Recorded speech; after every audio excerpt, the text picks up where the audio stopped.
Corona पर केंद्रीय स्वास्थ्य मंत्री ने आज हाई लेवल मीटिंग की। बैठक में कोरोना के बढ़ते मामलों को लेकर अधिकारियों और एक्सपर्ट्स के साथ चर्चा की गई। मीटिंग के बाद स्वास्थ्य मंत्री ने कहा कि कोरोना अभी खत्म नहीं हुआ है, हमें किसी भी हालात से निपटने के लिए पूरी तरह तैयार है। मनसुख मांडविया ने कहा कि ये सभी का कहना है, मैंने सभी को निर्देश दिए हैं कि अलर्ट पर रहें और सर्विलांस को लगातार बढ़ाने का काम करें। कोरोना के बढ़ते संक्रमण पर केंद्रीय स्वास्थ्य मंत्री मनसुख मांडविया ने राहुल गांधी और अशोक गहलोत को पत्र लिखा। भारत जोड़ो यात्रा की बढ़ती भीड़ को लेकर पत्र लिखा गया। मनसुख मांडविया ने पत्र में कहा कि भारत जोड़ो यात्रा के दौरान कोविड दिशा निर्देश का सख्ती से पालन करें और मास्क सैनिटाइजर का उपयोग लागू किया जाए। मनसुख मांडविया ने राहुल गांधी से अपील की, कहा अगर कोविड प्रोटोकॉल का पालन न हो तो देश के हित के लिए यात्रा को रद्द कर दिया जाए।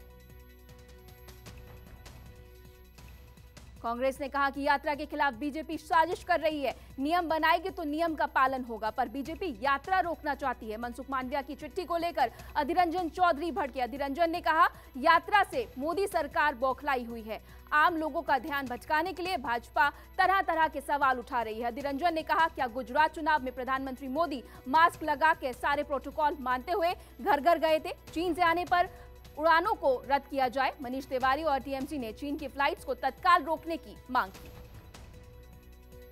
चीन के अलावा जापान समेत 5 देशों में कोरोना के मामलों में बढ़ोतरी हुई। अमेरिका, ब्राजील, चीन, कोरिया और जापान में कोरोना के मामलों में तेजी।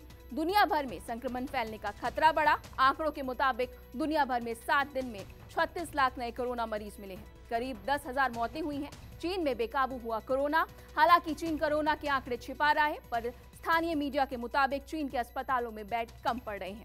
कई जरूरी दवाएं चीन में आउट ऑफ स्टॉक हो गई हैं। चीन के कब्रिस्तानों में अंतिम संस्कार के लिए वेटिंग चल रही है। विशेषज्ञों के मुताबिक चीन में 2023 में कोरोना से लाखों लोगों की मौत हो सकती है। संसद में चीन पर चर्चा न होने पर को लेकर सरकार के खिलाफ विपक्ष लामबंद। संसद परिसर में विपक्ष ने हाथों में होर्डिंग और बैनर लेकर प्रदर्शन किए।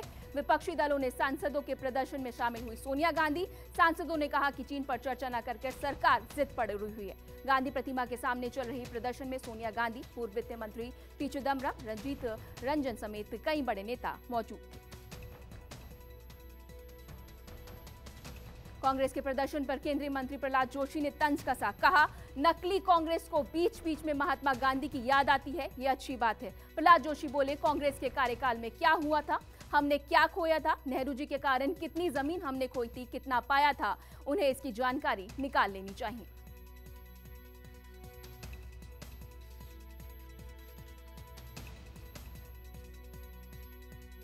कोविड प्रोटोकॉल पर बीजेपी कांग्रेस आमने सामने। तो आज कांग्रेस संसदीय दल की बैठक। सोनिया गांधी ने कांग्रेस संसदीय दल की बैठक में भारत जोड़ो यात्रा की तारीफ की। सोनिया गांधी ने कहा, भारत जोड़ो यात्रा हमारे लिए गर्व का विषय है।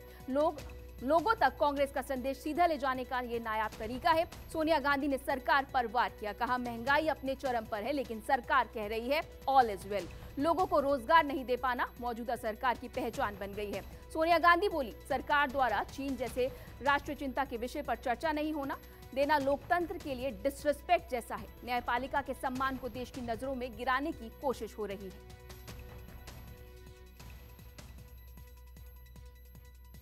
नशे के खिलाफ आज लोकसभा में जोरदार हंगामा हुआ। इस मुद्दे पर विपक्षी पार्टियां सख्त कानून बनाने की मांग कर रहे हैं। ड्रग्स मुद्दे पर गृह मंत्री अमित शाह ने लोकसभा में जवाब दिया।